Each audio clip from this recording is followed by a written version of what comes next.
Olá! Já parou para pensar como é que seu computador, sabe, com um simples clique no mouse, consegue conversar com a impressora ou salvar um arquivo no seu HD?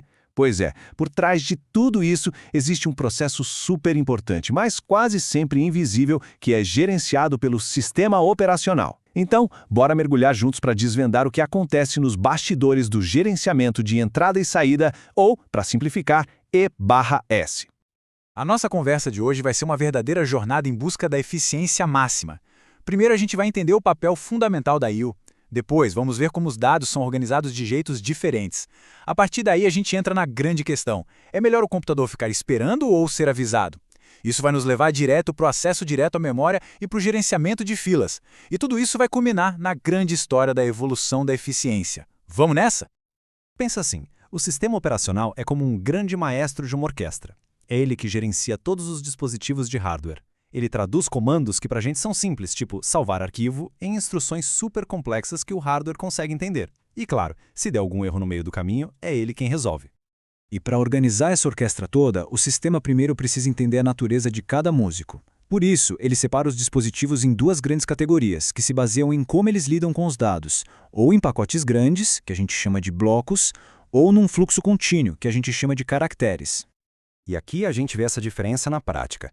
De um lado, temos os dispositivos de bloco, como HDs e SSDs. Eles leem e escrevem informações em pedaços de tamanho fixo, bem definidos.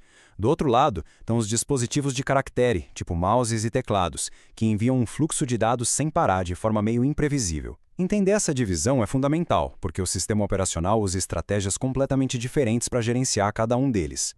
Tá, mas e quem faz a tradução específica para cada peça de hardware? É aí que entra o driver de dispositivo. Pensa no driver como se fosse um intérprete especializado que garante que o sistema operacional e, sei lá, sua placa de vídeo falem exatamente a mesma língua sem nenhuma confusão. Certo, com tudo organizado, vamos para a ação. Como é que a CPU realmente pede alguma coisa para um dispositivo? Bom, a primeira solução que os engenheiros criaram era bem lógica e direta. O problema, ela era também terrivelmente ineficiente, e a gente vai entender o porquê agora mesmo.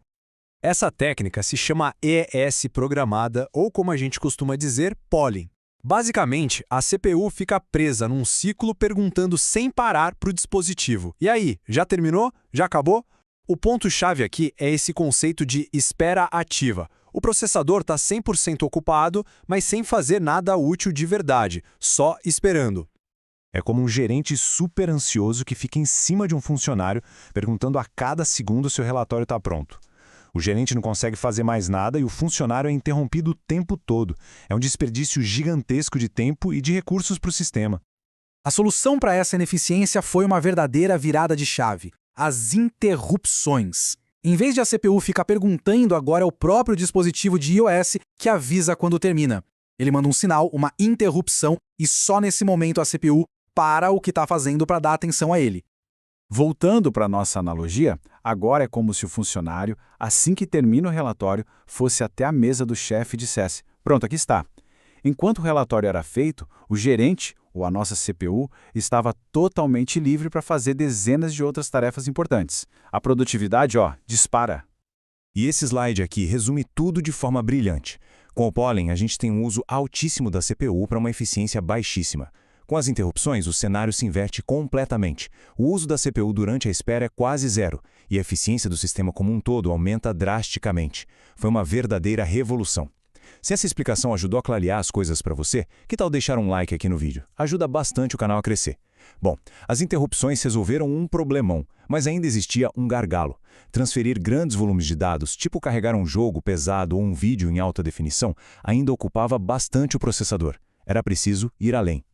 E a solução para isso foi o acesso direto à memória, ou DMA. A ideia é simplesmente genial.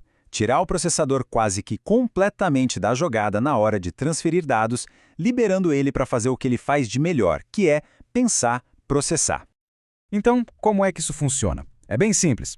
Primeiro, a CPU age como aquele gerente que sabe delegar.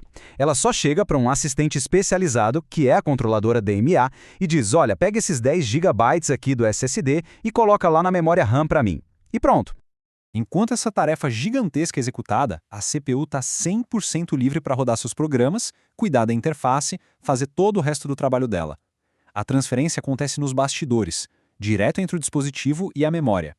A CPU só é notificada com uma única interrupção quando tudo, absolutamente tudo, estiver terminado. Certo, o sistema agora está super eficiente. Mas e quando vários programas querem usar o mesmo dispositivo ao mesmo tempo? Imagina só 10 documentos sendo enviados para a mesma impressora, um atrás do outro. Como é que a gente organiza essa confusão? A resposta para isso é o spooling. O sistema operacional cria uma área de espera, um buffer, que funciona como uma fila organizada de supermercado. Todos os trabalhos de impressão, por exemplo, vão para essa fila, e a impressora vai pegando um por um, na ordem certinha, assim que termina o anterior. É um jeito simples e muito eficaz de evitar o caos. Então, para a gente fechar, vamos recapitular toda essa jornada. O que a gente viu aqui foi uma evolução clara e constante, sempre em busca de um objetivo principal: liberar o processador para que ele possa focar no que realmente importa, que é executar os nossos programas. Essa linha do tempo resume nossa história perfeitamente. A gente começou com a IS programada, com a CPU sendo totalmente refém da operação. Depois evoluímos para as interrupções que libertaram a CPU durante a espera e finalmente chegamos no DMA, que é o auge da delegação, onde a CPU só precisa dar a ordem no início e receber o aviso no fim, alcançando a máxima eficiência. Entender essa evolução é a chave para a gente conseguir apreciar o quão rápidos e responsivos os computadores modernos se tornaram. Se essa análise te ajudou a entender melhor o assunto, considere se inscrever no canal para mais conteúdos que destrincham a tecnologia que a gente usa todo santo dia. E para fechar, eu deixo uma pergunta para a gente refletir. Pensa naqueles jogos com gráficos ultra realistas ou nos vídeos em 4K que a gente assiste sem nenhum travamento. Como seria essa experiência se a CPU ainda precisasse gerenciar cada byte sendo transferido do seu SSD para a memória, como era lá no começo? Muitas vezes, a tecnologia que mais impacta a nossa vida é justamente a mais invisível. Até a próxima!